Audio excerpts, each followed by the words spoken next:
My first year at JSU, I took Intro to Social Work in the spring. There in class, two women spoke about international, things, and the teacher allowed this because they claimed to be a group at JSU. The next day, she said this was a lie, and they were looking into who these women were. But they asked if anybody had relatives overseas.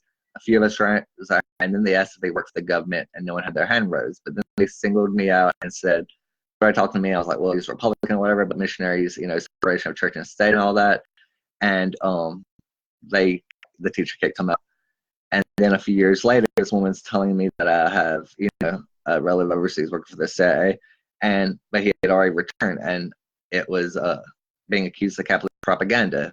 And one day, unsolicited, pretty much, he tells me it's like this: you either believe it or not.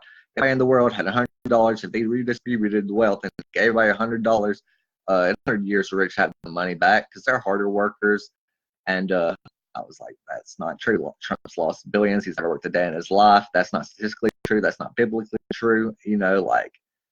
I do understand what that's propaganda, and we allow it in our country, but Venezuela did not.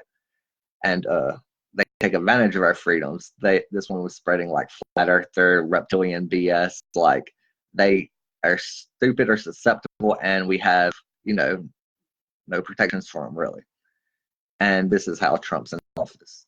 But again, I'm told all these things, and then all this happens, and the woman was working with like Russia, everything like it had to do with like what the Mueller report said. She showed me the fake sites for Oxford for when Target did the trans policy that Oxford would ban, and it was like black activists before Oxford, LGBT rights. They were talking about the gay militia and all this BS that didn't exist. And I even talked to these people, and now they tell me this woman's dead after the election. And said he was helping with the Perez campaign and wanted me to put up signs. She said it'd be a setup by the deep state, something like fertilizer in the van or something. They wanted to put up signs. I don't know. But it's all happened. And I was told about in 2013, 2014. And then he works with mental health or whatever, tries to get me in there saying all that, when really I'm speaking the truth, and they are, selling lies. Like, technically I live in Talladega County and couldn't, and a lot of things were happening at Walmart at the time.